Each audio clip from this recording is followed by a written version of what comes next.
Halo brother, aku Hans. Kali ini kita akan bercerita tentang sebuah film aksi drama dari negaranya Lee Min Ho dan Lee Mineral, yakni Korea Selatan. Sebuah film yang sangat nganu pokoknya. Oke, supaya kalian gak gagal fokus, siapkan dulu kopi dan gorengannya. Inilah The Flu.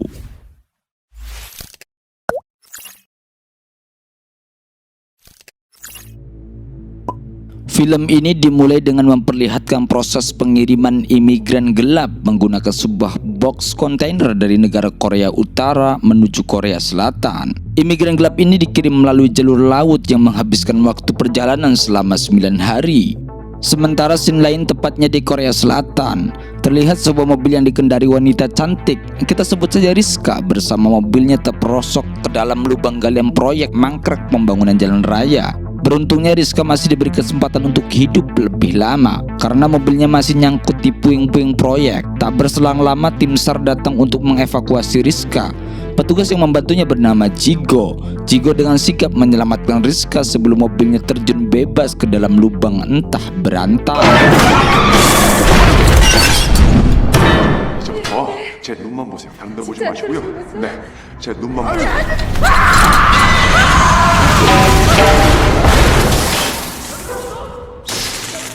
Kembali lagi ke sebuah pengiriman kontainer yang berisi imigran gelap yang akhirnya telah sampai ke Korea Selatan. Dua orang yang ditugaskan untuk mengecek sekaligus membawa para imigran langsung menuju TKP kontainer. Kita sebut saja mereka Dulman dan Dulmin. Keduanya langsung membuka isi kontainer tersebut.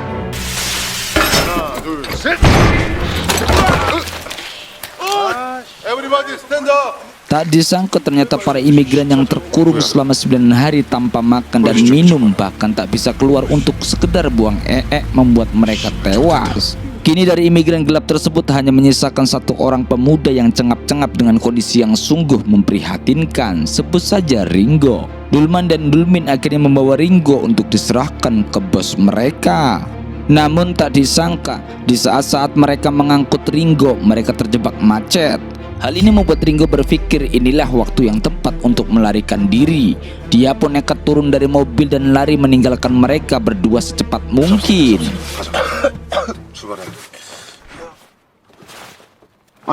Ya, tiba-tiba Dulman terserang demam dan flu. Karena flu-nya tambah parah, Dulman pun diantar ke K24 untuk membeli obat sebelum mereka mencari keberadaan Ringo yang kabur. Di klinik tersebut, Dulman tak henti-hentinya batuk bahkan mengeluarkan dahak. Sang dokter mengira bahwa itu hanyalah flu biasa. Karena tak mengenakan masker dan helm, virus dari flu Dulman secara cepat menyebar ke seluruh ruangan hingga terhirup oleh orang-orang yang di dalam klinik. Di sisi lain, Jigo menemukan tas milik Rizka yang tertinggal di dalam mobil saat kecelakaan terjadi. Sebagai petugas tim SAR yang baik, ia pun berinisiatif untuk mengembalikannya. Namun tak berselang lama, ia suara panggilan dari anak Rizka, sebut saja Mire, yang kemudian langsung diangkat oleh Jigo.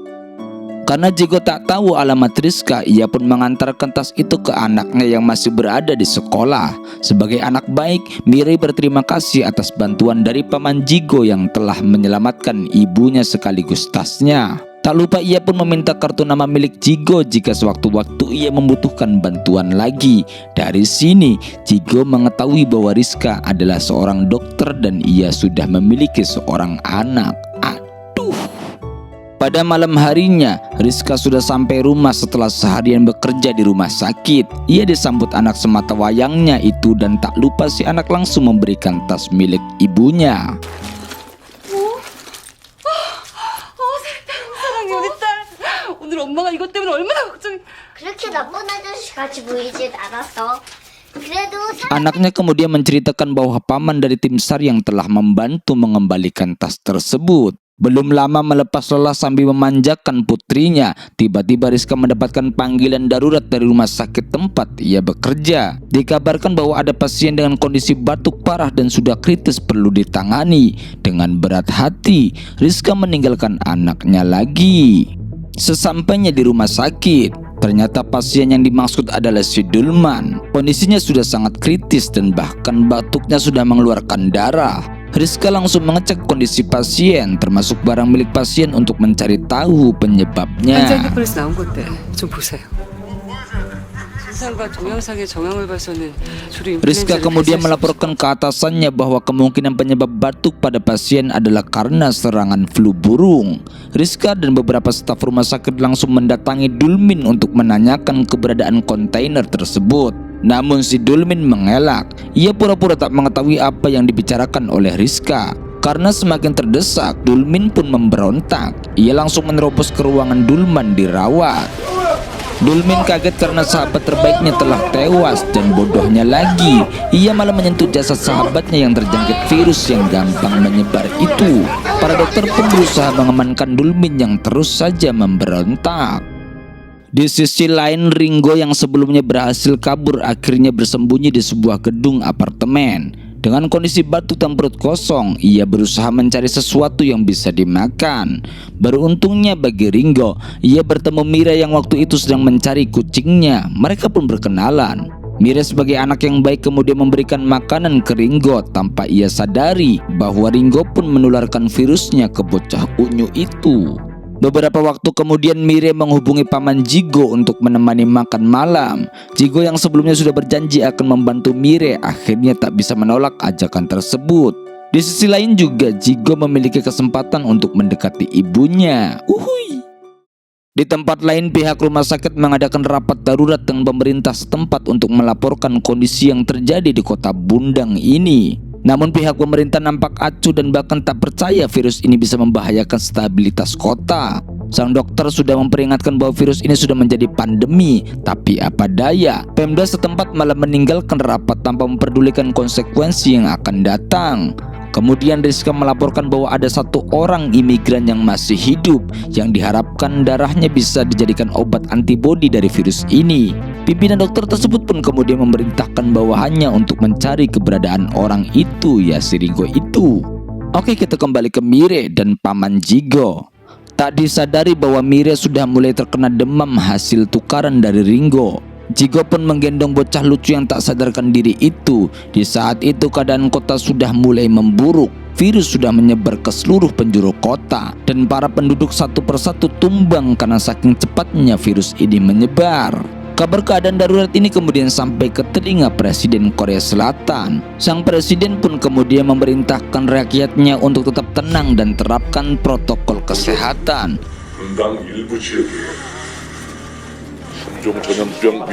Tak lupa juga presiden memerintahkan aparat untuk menerapkan PPKM dan blokade di kota Bundang agar penyebaran virus bisa dicegah dan tak menyebar ke kota lain.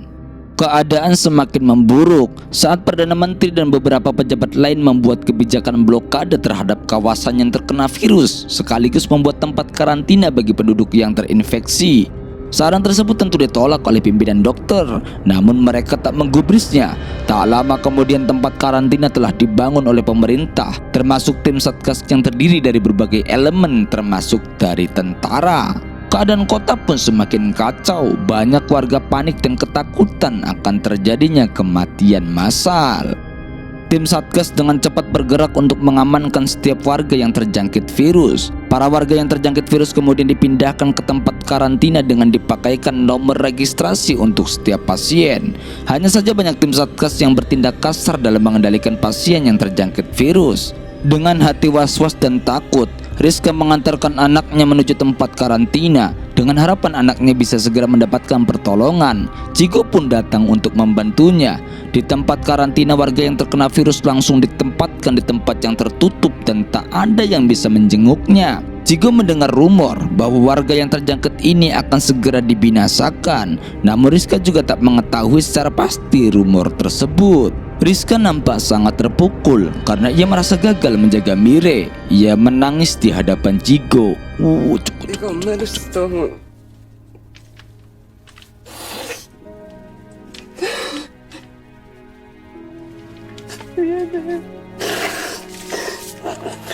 Pemerintah Korsel terus berupaya menstabilkan keadaan kota Bundang. Bantuan obat-obatan dan makanan terus didistribusikan.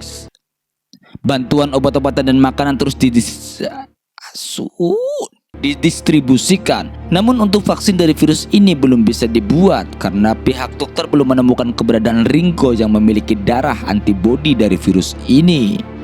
Terlihat Mire terus dijaga oleh ibunya. Sang ibu juga sesekali memeriksa keadaannya dan ternyata batuk Mire sudah reda. Di sisi lain Dr. Yang, namanya Dr. Yang, merasa bahwa kebijakan blokade kota Bundang sudah keterlaluan. Pemerintah hanya memikirkan dirinya sendiri. Namun Perdana Menteri mengatakan bahwa kebijakan ini sudah tepat demi menjaga kota lain. Bahkan pengendalian wabah virus ini juga sudah diambil oleh pemerintah Amerika Serikat untuk mencegah pandemi global. Beberapa waktu kemudian, tim Satgas menemukan keberadaan Ringo yang ternyata sudah masuk di kawasan tempat karantina. Tim pun langsung koordinasi dengan para dokter termasuk si Rizka. Tak perlu basa-basi, Rizka langsung menitipkan Mire kepada Jigo. Ia harus segera membuat antibodi dari darah Ringo. Namun karena Mire tak ingin pisah lagi dengan ibunya, ia pun merengek agar ibunya tak pergi meninggalkannya. 미르나라 오빠. 미르도 한번 해봐. 잠깐 한번 달려올 거야. 그죠? 그럼 엄마가 막 뛰어올게. Ya, Rizka pun tetap pergi, sedangkan si Mire ditempatkan di ruangan khusus dan dijaga oleh paman Jigo. Setelah beberapa saat, Rizka pun kembali menemui Mire untuk membawanya. Sebagai ibu, ia tentu akan berusaha bagaimanapun caranya untuk menyelamatkan buah hatinya. Mereka kemudian pergi meninggalkan ruangan, namun tak disangka tim Satgas tiba-tiba mengecek setiap ruangan dan mengetahui ruangan Mire kosong. Agar tak ketahuan, Jigo akhirnya mengorbankan dirinya dengan mengaku bahwa ia adalah pasien yang menempati ruangan tersebut. Yang awalnya Mire nampak sehat, kini kondisinya semakin parah. Batuknya terus mengeluarkan darah. Rizka mencoba tenang, kemudian ia langsung menuju ke ruangan di mana Ringo diamankan. Sesampainya di ruangan tersebut, ia langsung memohon agar Ringo mau mendonorkan darahnya. Namun Ringo menolak. Namun tatkala Rizka memanggil nama anaknya, Mire, Ringo pun langsung mengenali nama tersebut. Ia teringat nama tersebut adalah nama yang telah memberikannya makanan di waktu lapar. Are you okay, huh? 미래야. You need my blood? Ringo kemudian bersedia mendonorkan darahnya. Rizka langsung mentransfusikan darah Ringo ke tubuh Mire. Tak berselang lama setelah Rizka berhasil menyuntikkan beberapa obat ke tubuh anaknya, datanglah pihak keamanan yang menerobos masuk ruangan Ringo. Tindakan Rizka dianggap ilegal karena telah membawa masuk pasien pengidap virus yang dikhawatirkan akan menyebarkan virus ke Ringo. Rizka pun akhirnya dilumpuhkan dengan obat bius, sedangkan Mire dibawa kembali ke ruangan karantina. Kemudian Jigo yang menyamar menjadi pasien akhirnya dibolehkan untuk keluar karena dianggap tidak ada virus di dalam tubuhnya. Namun saat ia baru keluar ruangan, tiba-tiba melihat tubuh Mire dibawa oleh petugas Satgas. Jigo berusaha mengejarnya. Ia berlari menuju area belakang tempat karantina. Dan yang paling mengejutkan adalah ada ribuan mayat korban dari keganasan virus ini yang nantinya akan dibakar hangus untuk mencegah penyebaran virus. Jigo pun bergegas mencari keberadaan Mire yang dianggap tewas oleh petugas. Di tempat lain, dokter telah berhasil menguji darah Ringo yang sudah dipastikan bisa dijadikan antibodi dari virus flu ini. Tak lama kemudian Rizka telah sadar dari obat bius. Ia langsung bergegas mencari keberadaan putrinya yang telah dibawa ke tempat orang-orang yang terinfeksi. Rizka terus mencari keberadaan putrinya. Sudut demi sudut, ruangan demi ruangan ia periksa. Hatinya semakin sakit tatkala ia terus merasa gagal menjaga putri satu-satunya. Jigo juga masih berusaha mencari keberadaan Mire tanpa mempedulikan banyaknya tumpukan mayat yang mungkin saja bisa menularkan virus kepada dirinya. Jigo bertaruh waktu dan nyawa untuk mencari keberadaan Mire. Tiba-tiba ia mendengar bunyi HP yang ternyata itu adalah HP milik Mire. Jigo langsung menghampiri sumber bunyi tersebut dan benar saja tubuh Mire tertindih oleh beberapa mayat.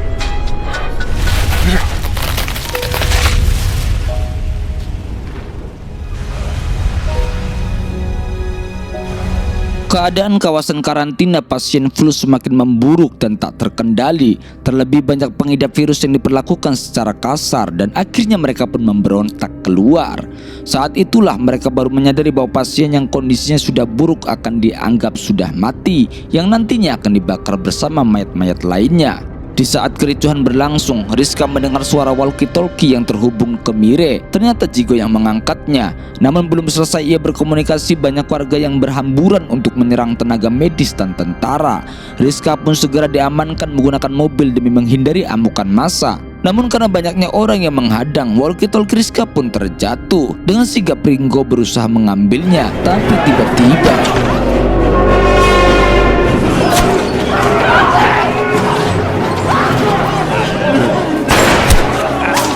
ia satu-satunya antibodi yang harusnya bisa menyelamatkan banyak nyawa, tapi malah diserang. Ringo langsung diamankan oleh petugas medis untuk dibawa ke tempat yang lebih aman. Tak lama kemudian Jigo datang dengan menggendong Mire. Namun sayang sekali ia tak sempat menemui Rizka yang baru saja dibawa pergi oleh tim medis lain bersama Ringo.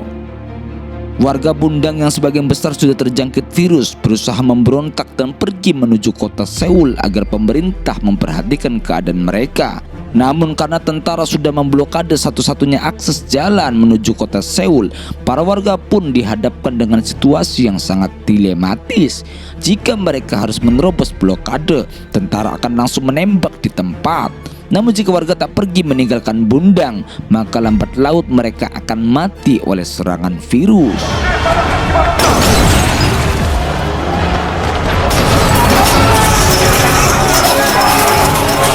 Terlihat Jigo terus menjaga Mire dan berusaha sesegera mungkin mengantarkannya kepada ibunya. Tapi posisi Jigo juga sulit, karena seperti warga lain, ia tak bisa melewati blokade tentara Korea Selatan.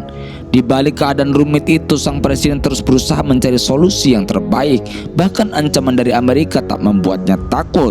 Tujuan utamanya adalah menyelamatkan semua warga Korea Selatan, khususnya warga Bundang. Warga Bundang terus berupaya maju melewati blokade tentara pemerintah. Di saat keadaan semakin buruk dan Ringo yang diharapkan akan menjadi satu-satunya cara membuat antibodi, malah dirinya tewas akibat tusukan dari Tulmin sebelumnya. Di lain sisi, Perdana Menteri Korea Selatan yang terus dihasut oleh perwakilan Amerika untuk segera mengambil keputusan, yang mana ada dua pilihan, yaitu membunuh semua warga Bundang demi menyelamatkan negara atau membiarkan mereka merangsak masuk ke wilayah Seoul yang kemudian menularkan virusnya. Pada akhirnya Perdana Menteri mengizinkan tentara untuk menembak setiap warga yang memaksa masuk wilayah Seoul, meskipun kebijakan itu tanpa persetujuan dari Presiden Korea Selatan. 나 보세요. 나 감염자가 아니라고요.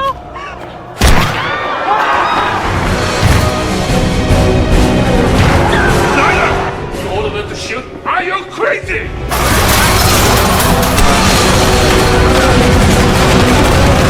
Ya, Jigo dan Mire yang berada di kerumunan warga Bundang pun ikut menjadi sasaran tembakan, tapi mereka berhasil berlindung di balik puing-puing. Kini keadaan Mire sudah kembali normal, demamnya semakin menurun dan batuknya pun sudah berangsur sembuh.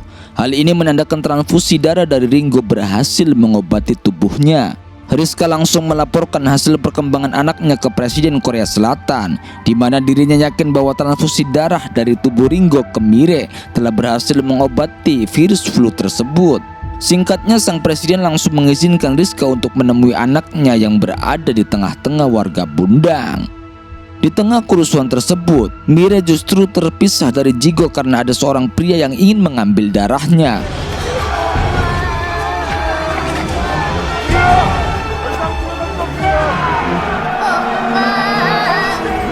Rizka masih berusaha mencari anaknya. Tiba-tiba tubuh kecil dengan raut wajah kebingungan muncul melangkah ke depan barisan warga Bundang yang sedang berjalan menuju arah batas oranye pembatas titik aman. Saat itulah Mire melihat ibunya yang berlari ke arah dirinya. Mire pun langsung berlari ke depan. Rizka langsung meminta Mire untuk tak melewati batas garis oranye tersebut. Namun si anak tak mengerti isyarat ibunya. Di detik-detik menegangkan ini, tiba-tiba rentetan tembakan tentara terdengar dan targetnya adalah Mire. Rizka pun seketika langsung lari untuk melindungi buah hatinya dari tembakan itu. Namun naas, Rizka terkena tembakan di bagian punggung yang mengakibatkan tubuhnya terjatuh. Melihat ibunya terjatuh di depan matanya, Mire berdiri maju dengan suara yang terengah-engah dan air mata yang tak terbendung. Ia berteriak-teriak ke arah blokade untuk berhenti menembaki ibunya.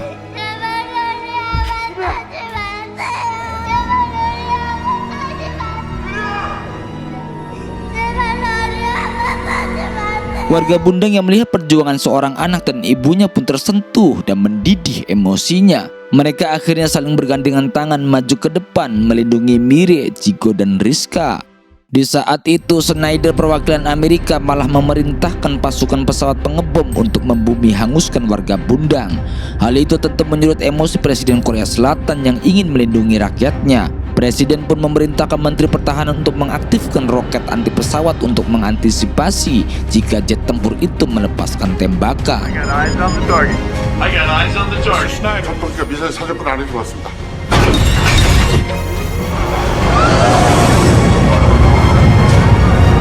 Pada akhirnya Schneider membatalkan perintah pasukan jet tempurnya. Presiden Korea Selatan dan jajarannya pun bisa bernapas lega. Kemudian sang presiden memerintahkan warga Bundang untuk tetap tenang dan menunggu proses evakuasi. Warga Bundang pun bisa lebih tenang karena mereka bisa melanjutkan hidupnya kembali. Selanjutnya darah Mire akan dijadikan antibodi atau bahkan untuk vaksin dari virus flu ini. Film pun tamat. Film yang sangat mengharukan, sangat penyayat hati. Apa yang bisa kita petik dari film ini? Ibu adalah tentara paling depan yang menjaga anaknya dari musuh. Love you emak. Akhirnya kami Tomkoma TV undur suara. Aku Hans. Assalamualaikum.